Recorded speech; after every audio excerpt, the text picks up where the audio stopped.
going to be presenting on her thesis project, which was pregnancy loss. What resources and support do men want? Jordan, before you get started, I know we're going to take a few minutes to get your screen shared, but is there anybody that you would like to recognize in the audience?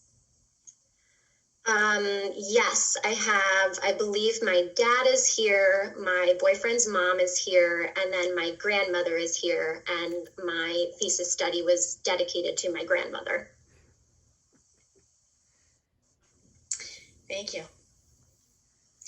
So as you prepare your screen, go ahead and start sharing your screen. Mm-hmm.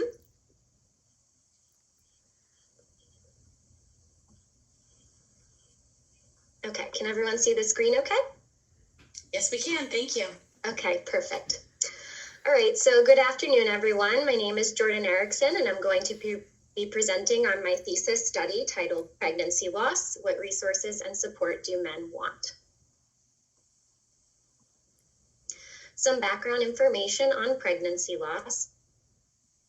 A miscarriage is the loss of a baby before 20 weeks, while a stillbirth is the loss of a baby after 20 weeks. 1 in 4 pregnancies end in miscarriage, and 1 in 100 pregnancies end in stillbirth.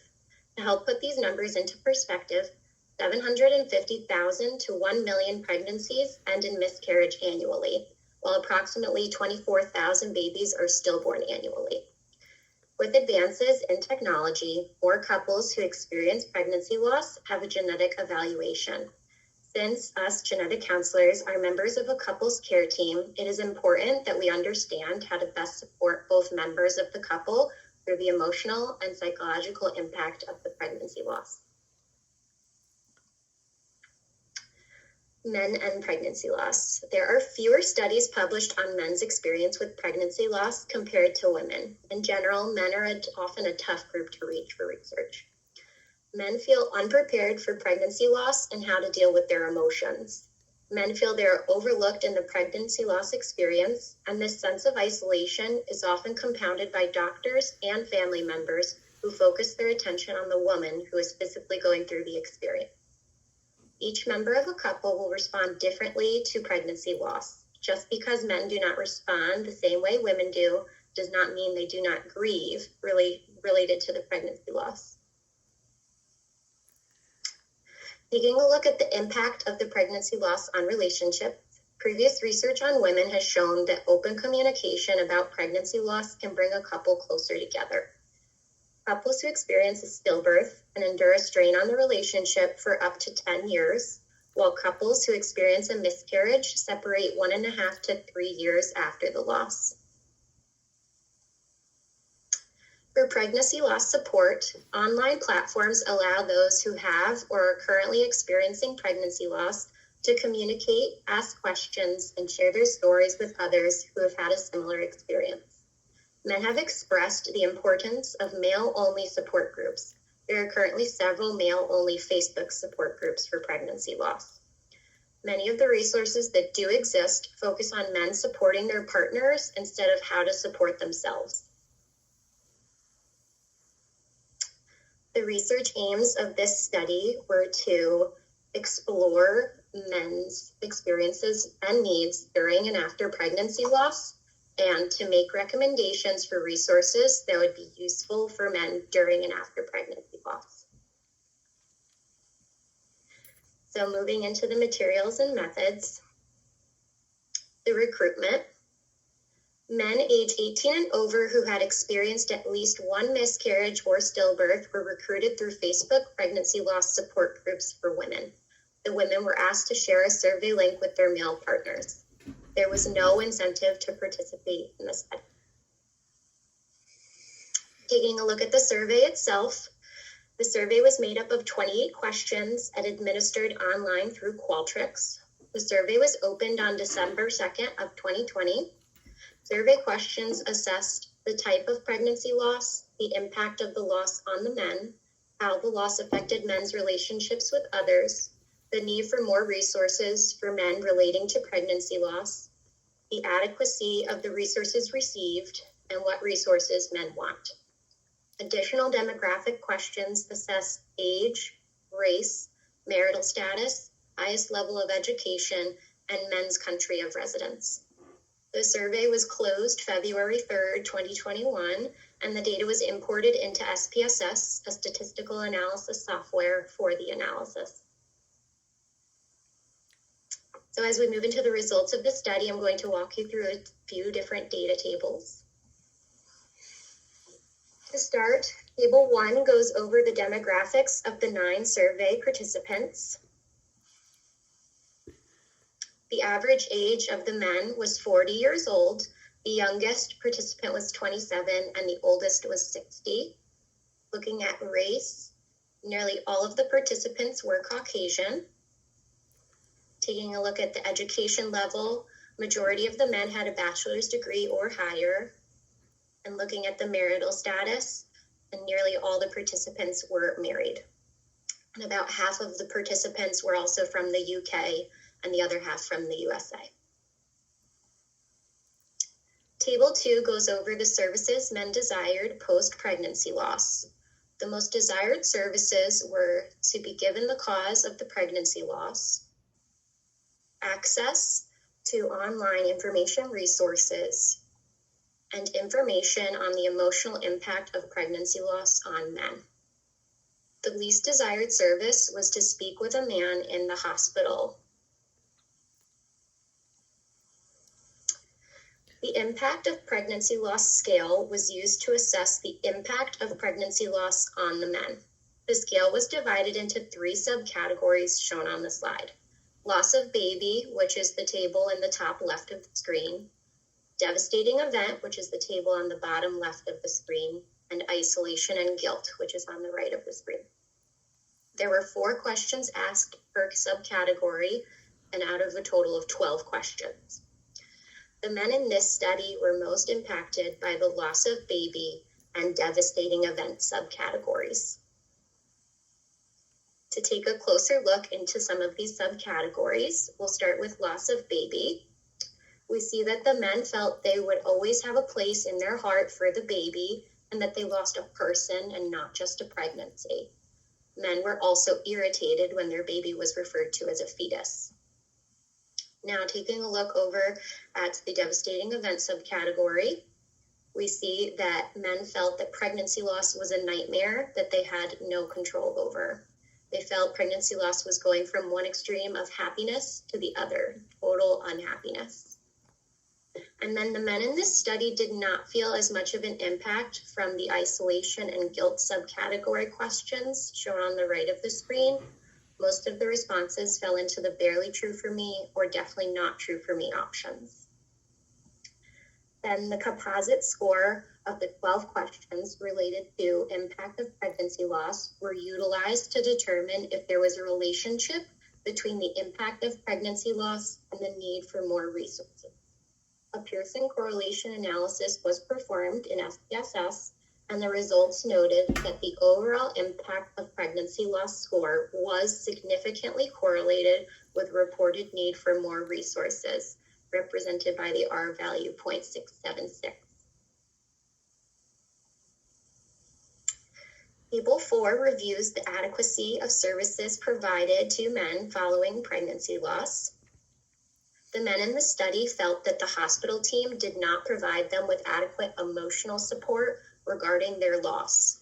And they also felt that the hospital team did not provide adequate medical support to their female partners.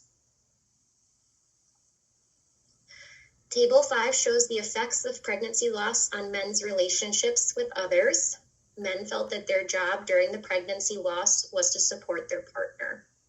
Many of the men did appreciate the relationship they had with their partner following the loss, and surprisingly, men felt the least supported by their family members during and after the loss. Now moving into the discussion section. Impact of pregnancy loss. The men in the study were impacted by their pregnancy loss. They lost more than a pregnancy. They lost their baby, which was a devastating event for them. The hospital system failed the men in this study.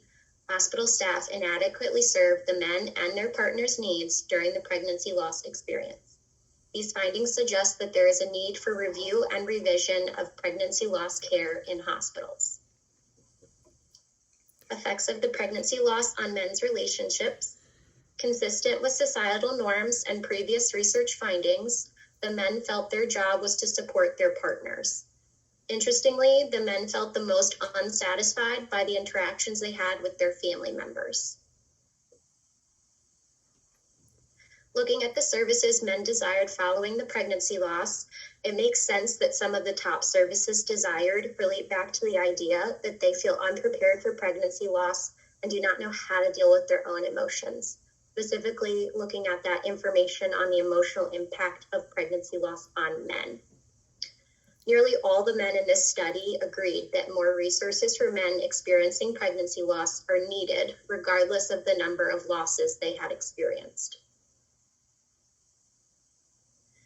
Moving into the limitations and future directions, there were several limitations to this research study, the first one being the small sample size. We originally received 20 surveys, however, only 9 men completed the entire survey. The second being the recruitment process. The men who completed the survey were recruited through their female partners from the female-only Facebook support groups.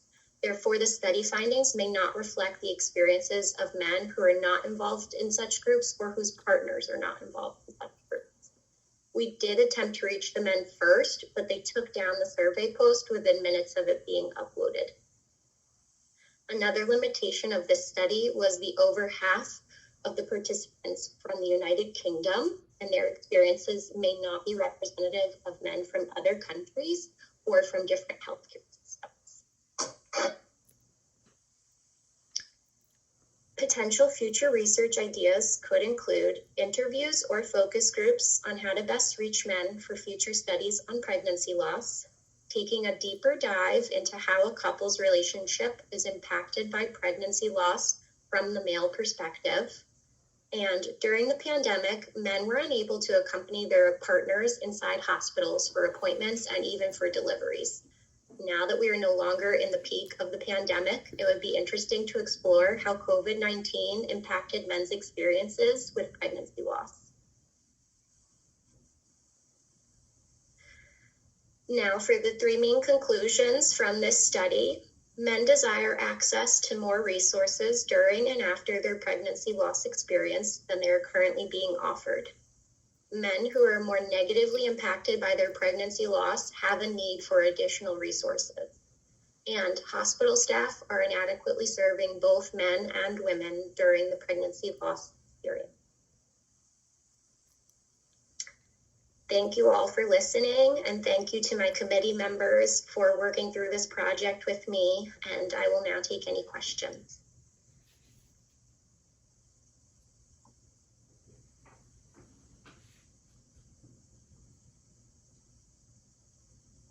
Great job. I have a question kind of based on things that we've done in class before. I know last summer, I think it was last summer or last winter break, we read like Heartbreaking Choices and other books centered on miscarriages or pregnancy loss. And I didn't know if like in your background research or anything you found, I know like men wanted more resources for this stuff, but if there are any books out there, ones that are written by women but have an aspect for men that you saw. I did not find any books that women had written that pertained to men. Even just doing my background research, there were far more papers that existed focused on women and how they responded to pregnancy loss than men themselves.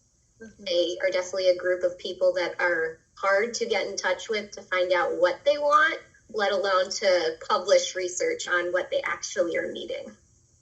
Yeah. Very interesting. Thank you. Thanks. Jordan, if I recall correctly, you had a question that actually asked them to fill in what would be helpful, and you didn't get any responses for that. Correct. I think there was 2 responses to that question that were written in, and they aligned with some of the other desired services that they filled out in the Likert scale questions.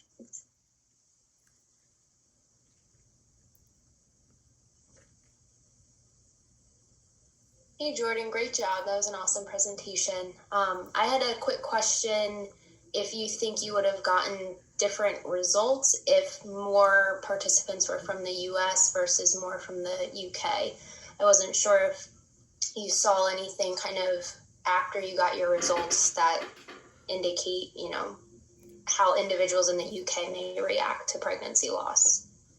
Yes, I think that it's hard to really make a conclusion about the differences between the men from the UK and the US with my small sample size.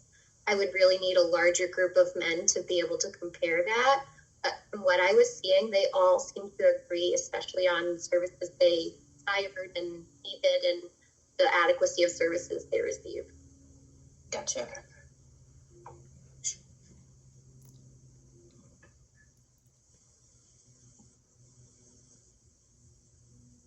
Any other questions?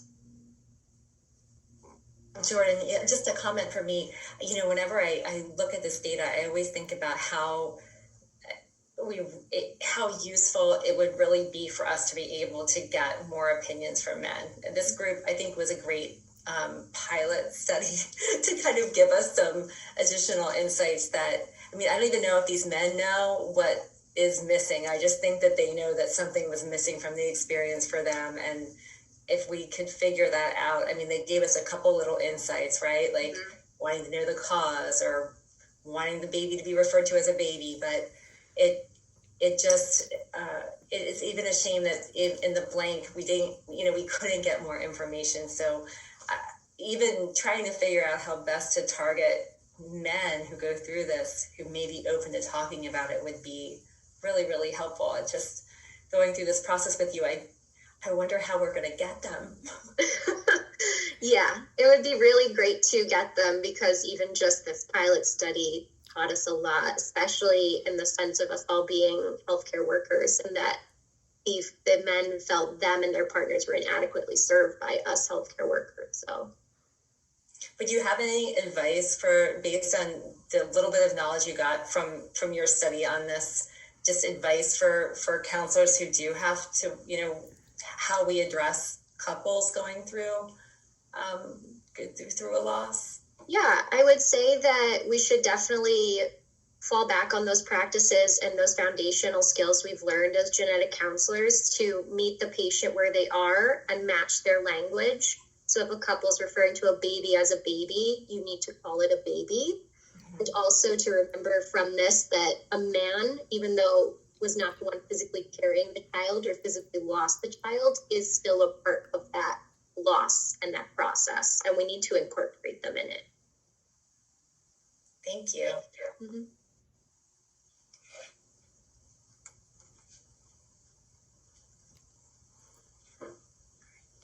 So thank you, Jordan, so much for that presentation. We do appreciate the time that you spent looking into that. I'm sorry that population was a little bit more difficult to grasp, so maybe trying to figure out how to access them. So if you come up with any ideas, make sure you let us know. Of course. Thank you. So the next individual who's going to be presenting her thesis project